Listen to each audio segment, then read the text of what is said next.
Et højdramatisk valg har fundet sin afgørelse. Med blot 326 stemmer flere end Inuit Ataqatigiit lykkedes det Kim Kielsen og Siumut at fastholde positionen som Grønlands største parti og dermed at vinde valget.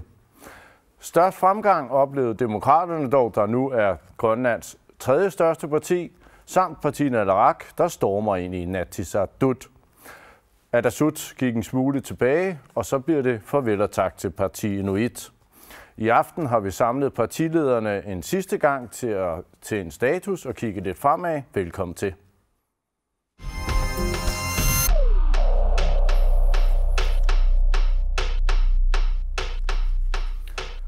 Og velkommen til jer partiledere fra 4 partier. Nogle misforståelser har desværre gjort det sådan, at Partinalarak ikke kunne komme her i aften. Men vi klarer os, så må vi jo gøre det. Tillykke med valget. På godt og ondt. Vælgernes dom er faldet. Kim Kielsen, hvis vi starter med dig. 34,4% af stemmerne. I vinder valget. Hvordan har du det i dag? Det er egentlig nok. Det er godt. Vi har jo blevet ellers spurgt, at vi skulle gå meget mere tilbage og det hele, så jeg synes, vi har klaret skærene ret godt. Og de 326 vælgere, man hentyder til, det er også stemmer, der er afgivet. Det er nogen, man skal respektere. Det er ikke kun et symbolsk tal, man skal sige sådan. Det er nogen, der har afgivet deres demokratiske mandat til os. Og den synes jeg, man skal også respektere med den respekt, det har. Ingen tvivl om det. Det blev en gyseraften, og til aller sidste sekund, så var der lidt tvivl om, hvilken vej det skulle gå. Hvordan var det at sidde og følge valget i går? Det var spændende. Men igen, alligevel, vi vidste på forhånd næsten, vi ville gå tilbage, men hvor meget vi ville gå tilbage, fordi vi var både blevet spået 6 til 7 mandater og det hele, at vi skulle kun være dertil. Så jeg synes, det var ret godt klaret, at vi fastholdt den position, som vi er Grønlands største parti. Inuit Ataqatigiit og Avlsvig, 33,2% af stemmerne, en tilbagegang på 1,3%. Det var en gyserafslutning. Et eller andet sted må du være en lille smule skuffet i dag. Altså, jeg er først og fremmest stolt over, at vi har kørt en sober og ærlig valgkamp. Det er jo en meget svær situation, Grønland er i rent økonomisk, så ingen af os har jo, hvis man skal være helt realistisk, kunne stå og love en hel masse ting. Og der har vi holdt os på den helt ærlige linje fra Inuit Ataqatigiit, og jeg er stolt af den valgkamp, vi har ført. Og så er det jo også en lidt sjov situation, vi står i, fordi når jeg går rundt i byen i dag, så får jeg jo en hel masse lykønskninger, selvom det ikke er os, der er blevet det største parti. Så jeg synes, at det virker som om, at rigtig mange har givet os deres helt klare støtte, og vi har også en tredjedel af stemmerne, og vi bliver et stort parti i Inatsisartut. Vi er lige så store som Siumut i mandatmæssigt. Vi står 11-11, så vi får en meget, meget stærk position i Inatsisartut, uanset om vi kommer i en koalition, eller om vi ikke gør. Men det må have været en rutsjebanetur til sent i nat, og et eller andet sted. Det blev en gyserafslutning. Står man ikke lidt med alligevel en tom fornemmelse i dag? Jeg synes, det har været tydeligt i den her valgkamp, at befolkningen har ønsket fornyelse, og man har også ønsket en fornyelse i form af, at der kom større. Altså, de små partier blev større. Det har vi jo kunnet mærke i hele valgkampen. Og det synes jeg jo personligt er godt for demokratiet, at vi får et mere mangfoldigt Inatsisartut, hvor det ikke er et enkelt mandat fra nogle af partierne, men rent faktisk nogle positioner, som også kan bruges til noget i parlamentet. Så i forhold til demokratiet er jeg sådan set glad for det, og selvfølgelig kan jeg da godt se, at vi kunne have været tydeligere på nogle sagsområder i den her valgkamp. Det havde måske hjulpet os lidt, men jeg synes nu også, at vi har fået et godt resultat, og også som ny formand for et parti, et så stort parti, så er jeg rigtig glad for, at den her valgkamp er gået, som den er gået, i forhold til, at vi har holdt en helt ærlig linje og en realistisk linje hele vejen igennem. Den helt store vinder et eller andet sted, det blev dig og Demokraterne. Anda Uldum, I fordobler jeres mandater. Hvordan har du det i dag? Jeg er stadig træt. Altså, det har været 2 hårde måneder, og jeg vil da gerne benytte lejligheden til at takke de øvrige partier for en god valgkamp og en sober tone. Vi kørte os op i nogle spidse en gang imellem, men sådan er politik. Det var en valgkamp. Men jeg synes, jeg har haft nogle kandidater, som har været klar i mailet om, at, hvad de ville. Vi har været klar i mailet om, at vores økonomi skrantede helt vildt, og det er det, vi har forholdt os til. Og så ellers så synes jeg at, bare generelt, at mine kandidater, de har været rigtig dygtige. 11,8% af vælgerne og 4 mandater. Det er vel svært at få armene ned? Ja, så træt de allerede er hernede. Nej, men selvfølgelig. Jeg er en meget, meget stolt formand, og vi tager det selvfølgelig meget, meget alvorligt, at der er så mange vælgere i Grønland, der har stemt på os. Og det ansvar, det tager vi på os, og vi skal nok knokle for, at landet kommer på rette køl. Det vender vi også tilbage til. Vi skal også have jer med, at Asut Knud Christiansen, I går en lille smule tilbage. 1,6%. Er du tilfreds? Jeg er meget tilfreds. Vi har lige haft vores landsmøde. Et stort generationsskifte er sket i vores parti. Nok den største i partiets historie. Så jeg er tilfreds. Vi kan med de 2 mandater bygge videre på vores arbejde i Inatsisartut. I er gået tilbage igen med en lang årrække og mange valg, og den tilbagegang fortsatte så også her. Men alligevel så føler du også, at det er en sejr, at I ikke går længere tilbage? Altså, jeg vil ikke se en eksakt sejr, men jeg er tilfreds. Jeg er tilfreds med resultatet, og det viser bare, at der er vælgere, og nu ved jeg også, at der er kommet nye unge vælgere, som viste, at de er meget stabile vælgere. Så godt, så lad os kigge lidt på det, Kim. Hvad nu? Skal vi ikke bare sætte den regering her i aften med sammen, nu vi er samlet her i studiet? Har du nogle papirer, så kan vi hurtigt lave den. Nej, nu skal vi lige tage spøj til side. Vi har sagt til de forskellige partiledere, nu har vi været på farten i 2 måneder. Børnene er blevet misvedligeholdt, eller hvad, jeg ved ikke, hvordan man skal sige det sådan. Ja. Så er de bagud, så i morgen så er det børnenes dag, det er første søndag i advent. Så har vi sagt til de forskellige partier, at det vi respekterer, at vi skal gøre sådan, og vi så starter forhandlingerne på mandag, og så starter vi med de store partier først, og så går vi videre. Okay. Det tager lige så stille. Vi har snakket meget varmt, eller I har snakket meget varmt om reelt samarbejde efter valget her. Vil du invitere for eksempel IA til et reelt samarbejde om regeringsmagten? Vi kommer jo direkte ind og taler med de forskellige partier. Lad os se, hvordan vi det udvikler sig. Som jeg sagde i går, vi skal gøre hjørner af rundt omkring. Lad os se, hvordan vi kan få nogle både brede forlig og gode forlig igennem, fordi vi har behov for det nu. Vi har behov for... Hvis man samler IA og Siumut, så kunne I repræsentere godt 67% af vælgerne. Ja. Det kunne måske være det, Grønland havde brug for at skabe broer og komme videre som et samlet land. Ja. Men lad os nu se, hvordan det ledes. Vi har sagt, at vi har åbnet dør til alle partier, så lad os komme ind og så snakke om det. Hvad er det for noget, vi kan mødes om? Og det er den måde, som jeg synes, vi skal køre på. Og igen, forhandlingerne, de kommer i løbet af den her uge, lige så stille og roligt. Vi skal lige ind og høre. Sara, har du skrevet dit papir med, hvor du er klar til at gå på kompromis for måske at tage ansvar og være med i en regering sammen med Siumut? Vi har fra Inuit Ataqatigiit haft travlt hele dagen i dag. Selvfølgelig, vi har haft møde både med vores nye Inatsisartut-gruppe og vores hovedbestyrelse. Og vi vil sige meget, meget klart, som jeg også har sagt det tidligere, at vi er åbne over for samarbejde. Det, der er aller vigtigst lige nu, det er, at vi får samling i politik i Grønland, fordi vores økonomiske situation er meget, meget alvorlig. Og vi er nødt til at samarbejde om at komme ud af den situation. Hvis ikke vi kan finde ud af at samarbejde, om det så bliver i koalition eller i form af brede forlig, jamen så fortsætter vores slingrekurs i landet som helhed, og det kan vores økonomi ikke bære. Så vi har meget, meget stor fokus på, hvor stort et ansvar vi også står med.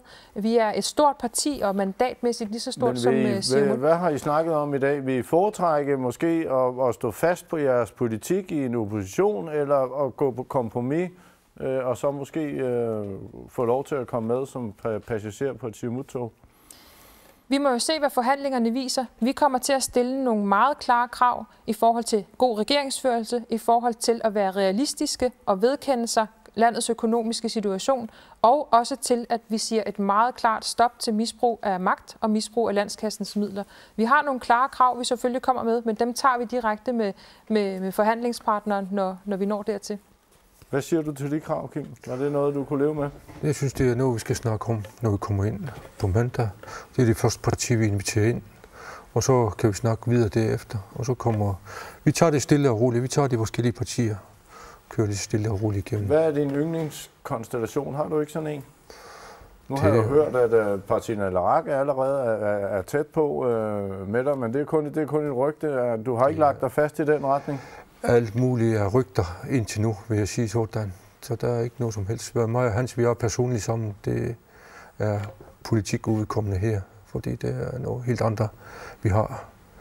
Så nu jeg glæder mig til at invitere de forskellige partnere ind, partier ind, og så snakke, hvordan og hvorledes vi skal. For det er den vej, vi skal gå, og det bliver de forskellige partier også. Og jeg har sagt, at vi snakker åbent om det, og det var det, jeg gjorde dem bekendt med i dag.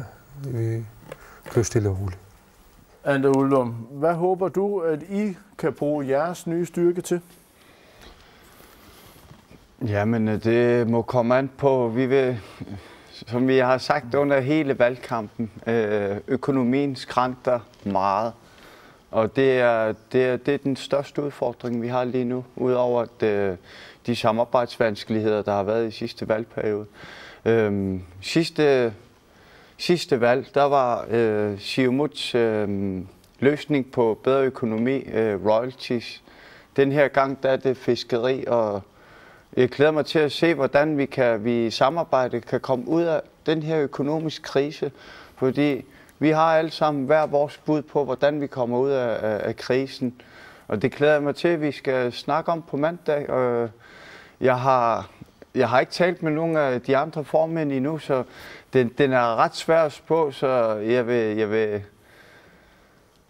altså, den er ret svær at svare på. Det, vi skal ind og kigge på igen, det er, vi har store sociale problemer. Vi har stor arbejdsløshed, bolig, uddannelse. Uddannelse, det er jo en stor ting, vi skal ind og kigge på. Forædling af fiskeprodukter og alt sådan forskellige ting, vi have det op og diskutere lige stille og roligt. Men igen, vi skal ikke forhaste os. Vi skal granske det godt og grundigt igennem, synes jeg. Det er vigtigt, sådan at vi får et ordentligt, hvad kalder man, slutdokument ud af det, og så vi kan få løftet vores økonomi og køre videre. Får vi en regering inden jul? Vi har jo, hvor mange dage, er det ikke 42 dage, vi har til det? Nej, vi tager det stille og roligt, men lad os nu se, hvordan det var læst. Vi kan ikke lave noget som helst. Lad os se, hvad vi kan forhandle os frem til. Ante Uldum, der er jo en vis sandsynlighed for, at I hvert fald i det her regeringssamarbejde bliver sat uden for indflydelse. Kan man ikke allerede nu frygte, at jeres 4 mandater vil lidt blive skønne spildte kræfter? Tværtimod. Altså, alle mandater i Inatsisartut er lige værd. Altså, det kan man se. Man har jo været inde i den grønlandske, der var man inde og kigge på, hvis 3 partier mønstrede et samarbejde, så ville det give 16-15. Så hver enkelt mandat meget, meget vigtigt. Det har vi også set de sidste valgperiode. Men altså, jeg synes ikke, det er spildte kræfter. Om vi så er i koalition eller opposition, så vil vi blive ved med at komme med vores bud på løsning på, hvordan vi kommer ud af det her økonomiske helvede, vi har rodet os ud i. Og det tror jeg, vi alle sammen har en kæmpe interesse i. Er det slut? Skal vi også have på banen her? I kan godt se jer sammen med Siumut i en fortsat regering. Altså, vi må sige, at vi havde et fortrinligt samarbejde sidste gang i den daværende, nu daværende. Men vi har hele tiden sagt, under hele valgkampen, der har vi sagt, at vi kan samarbejde med alle partier. Bare det, vores vigtigste tema er også med stærke fede skrift med i koalitionsaftalen. For eksempel med hensyn til Rasutuk Kommunas opdeling. Der er vi meget stærkt omkring emnet. Og nu ved jeg også, at under hele valgkampen, der er også samtlige partier, vi også gør noget ved de. Så. Altså, hvis man kigger på en af de mest oplagte konstellationer, så vil det måske hedde partierne Naleraq, Atassut og Siumut. Så vil vi stå i en situation, hvor det vil være med et mandats flertal. Vil det være godt for Grønland, eller føler du, at der er behov for en bredere politisk konstellation? Altså, nu har vi også, hvor vi var med tidligere koalitioner, der havde vi også været med et mandat.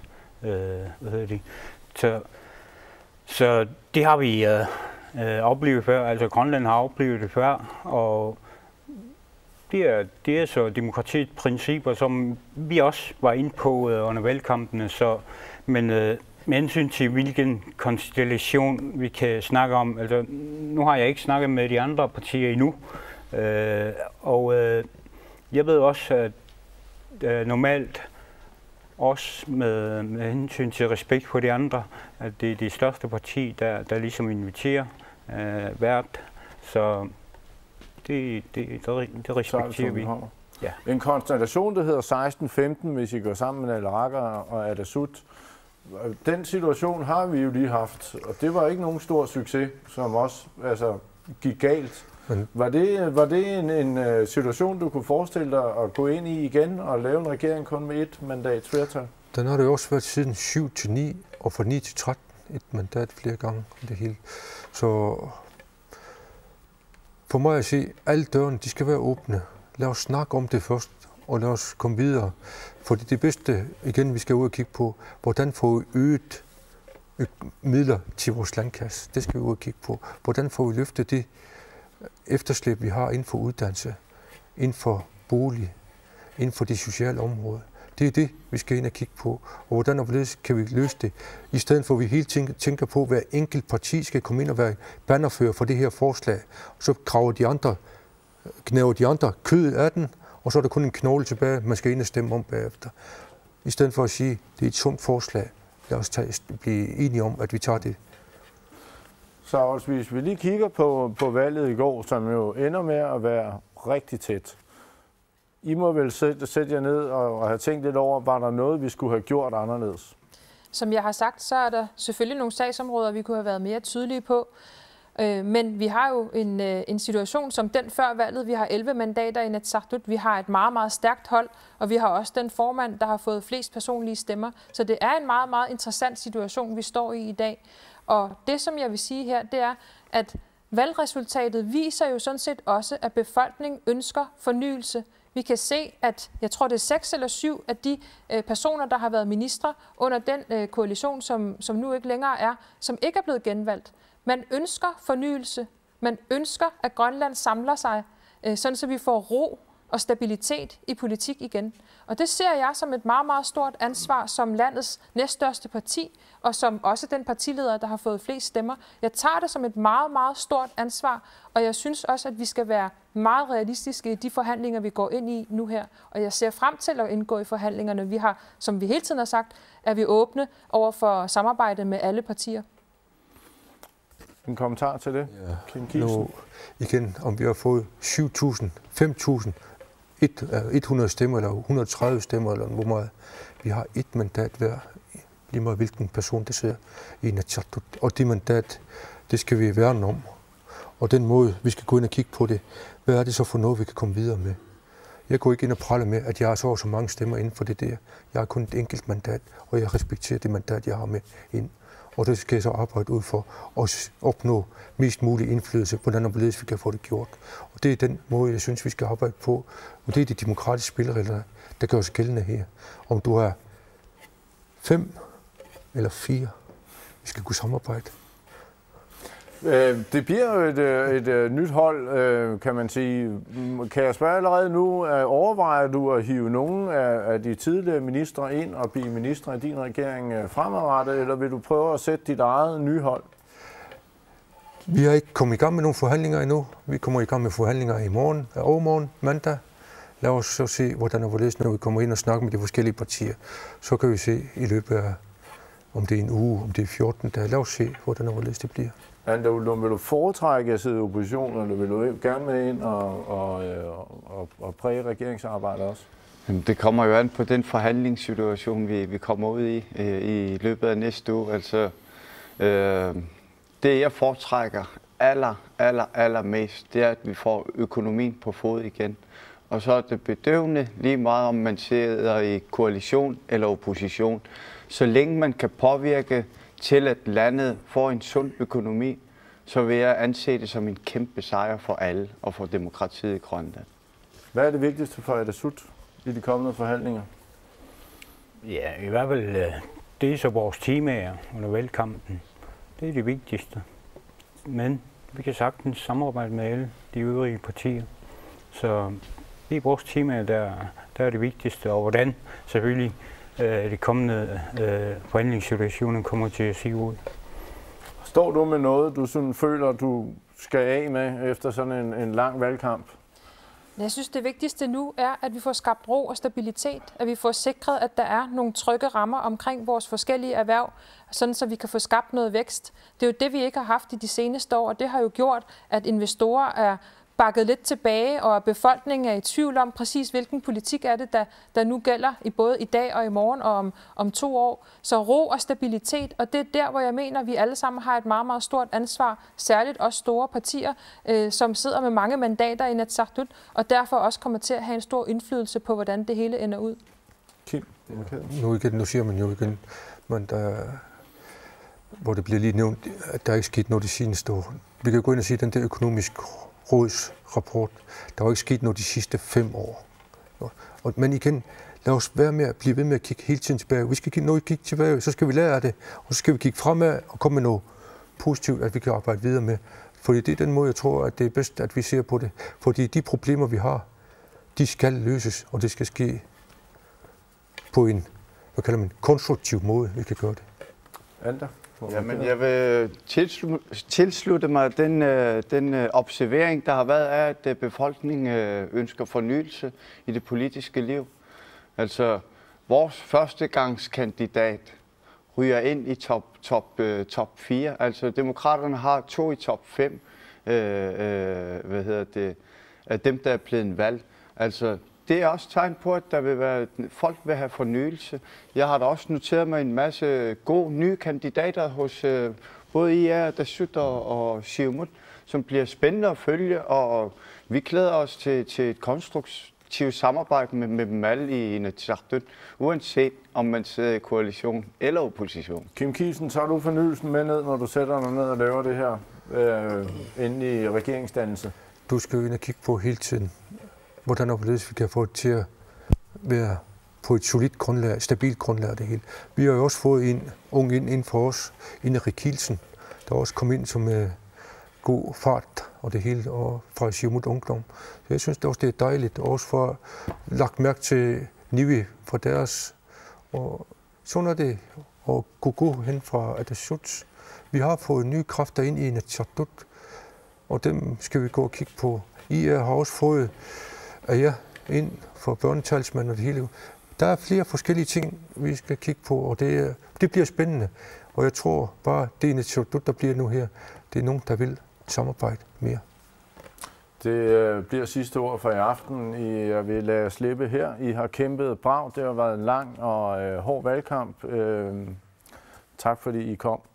Til jer derude, så vil jeg sige, at vi lover at holde dem op på deres løfter om samarbejde. Vi lover at holde dem op på deres løfter generelt. Men det bliver alt for nu. Tak fordi I kiggede med.